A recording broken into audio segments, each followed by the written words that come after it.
Hello students, welcome back to my YouTube channel. और आज के क्लास में हम पढ़ाएंगे क्लास 10 का मैथ्स। और क्लास 10 का मैथ्स का हम चैप्टर नंबर 5 आज हम शुरू करेंगे चैप्टर नंबर 5, जिसका नाम है हमारा अर्थमेटिक प्रोग्रेशन।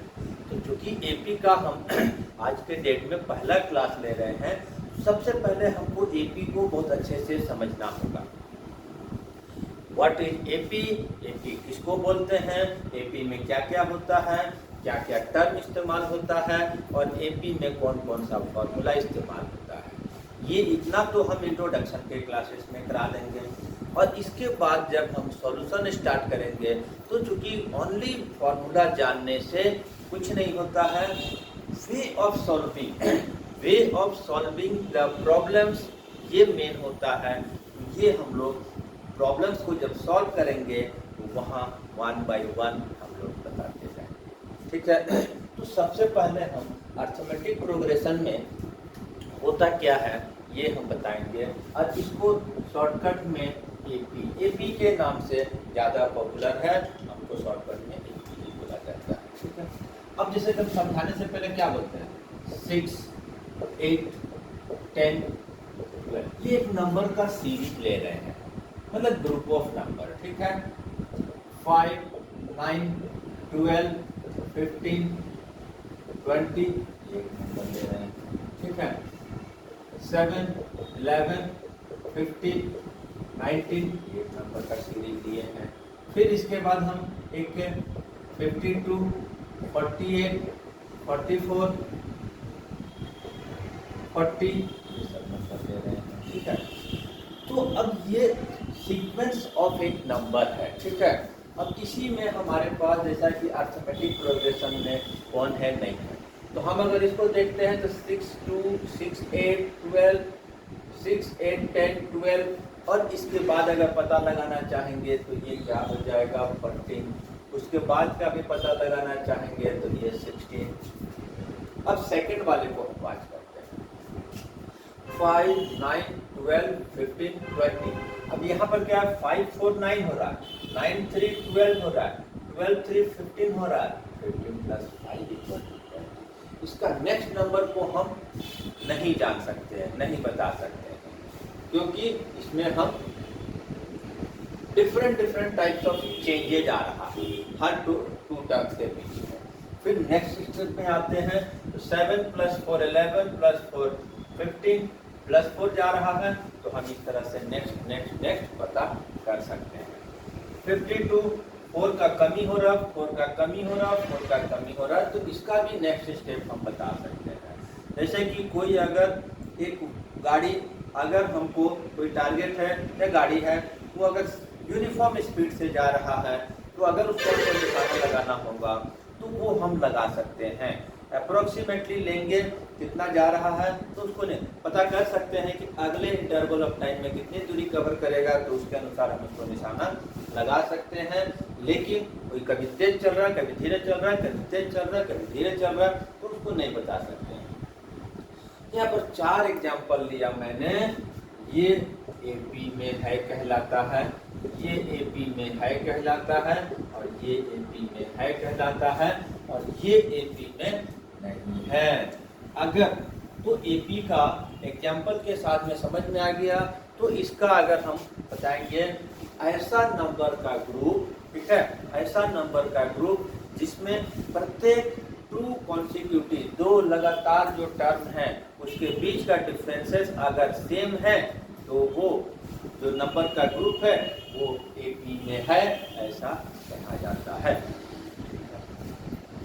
अब यहाँ पर हम एपी का तो समझ में आ गया कि क्या है, एक रफ्तार से, वो इंक्रीजिंग ऑर्डर में भी हो सकता है, डिक्रीजिंग ऑर्डर में भी हो सकता है, ठीक है।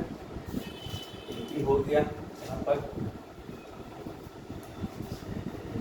अब एपी के बाद क्या करना है, एपी में होता क्या क्या है, कौन सा टर्म, कौन सा वर्ड इस्तेमाल होता है, ठीक है। तो यहाँ पर हम फॉर एग्जाम्पल ये ले लेते हैं, 5, 4, 9 + 13 + 17 इस तरह से जा रहा है, 5, 4, 9, 4, 13, ठीक है। अब यहाँ पर सब कुछ कुछ जो टर्म इस्तेमाल होता है वो है एक फर्स्ट टर्म। फर्स्ट टर्म को हम ए से रिप्रेजेंट करते हैं, ठीक है। जो difference between any two consecutive term है उसको हम लोग कॉमन डिफरेंस बोलते हैं और इसको डी से रिप्रेजेंट करते हैं, ठीक है। अब हमारे पास क्या आता है, नंबर ऑफ टर्म। या तो इसमें या तो डॉट डॉट डॉट दिए हुए हैं, इसका मतलब ये एंड सो ऑन बहुत आगे तक गया। हो सकता था कि ये मान लेते हैं 33 तक ही आ रहा, 33 तक आ रहा, ठीक है। तो ये लिमिटेड हो गया। तो how many terms are there, तो उसके लिए एन लिखा जाता है, ठीक है। नंबर ऑफ टर्म एन से रिप्रेजेंट किया जाता है। nth टर्म इसमें कितना हो जाएगा, फिफ्थ टर्म निकाले तो वर्ड में तो फिफ्थ टर्म बोलेंगे, लेकिन तो सिंबॉलिकली क्या बोलेंगे, 5 बोलेंगे। nth टर्म के लिए क्या इस्तेमाल होगा, an।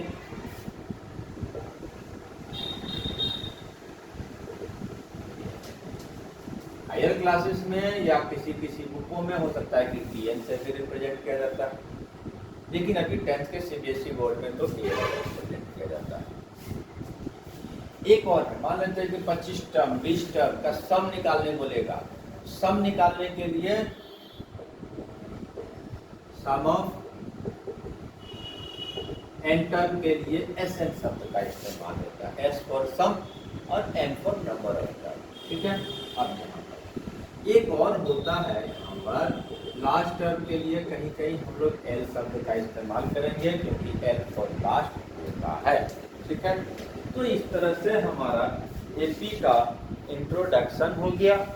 बट इंट्रोडक्शन के साथ साथ हमारा सिंबल क्या, एब्रिविएशन सिंबल क्या क्या यूज होगा, ये भी हमारे पास हो गया। अब इसमें का हम इसी में क्योंकि इंट्रोडक्शन चैप्टर इंट्रोडक्शन क्लासेस के नाम से हम इसको दे दिए हैं, तो इसमें हम जो इसमें फॉर्मूला यूज होगा जो एपी के पर्पस में, बाकी तो मैथ्स का खासियत है कहीं का फॉर्मूला कहीं इस्तेमाल हो जाता है। तो पहला nth टर्म कभी निकालना होगा तो nth term b given by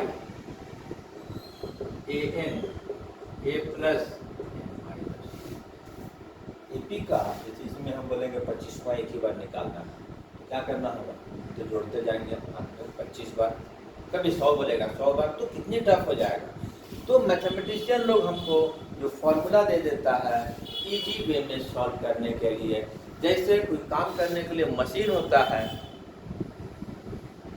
किसी काम को आसान तरीके से करने के लिए, तो इसमें एक फॉर्मूला, मशीन कौन देता है, इंजीनियर, फॉर्मूला कौन देता है, mathematician.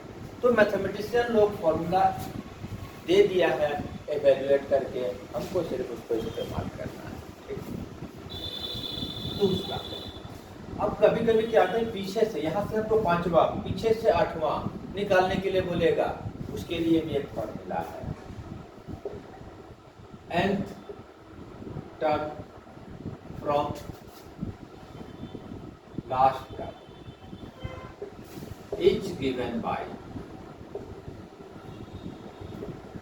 an equal to l minus 1d, यानी बोलो ना कि l शब्द इस्तेमाल होगा लास्ट टर्म के लिए, ठीक है। अब ये तो हो गया nth टर्म निकालने के लिए। कभी हमको बोल देगा 20 टर्म तक को सम करके बताएं, हाथ पे जोड़ देंगे, मैथमेटिकली जोड़ देंगे, तो फॉर्मूला से जोड़ेंगे, ठीक है। अब sum of n term, sum of n term is given by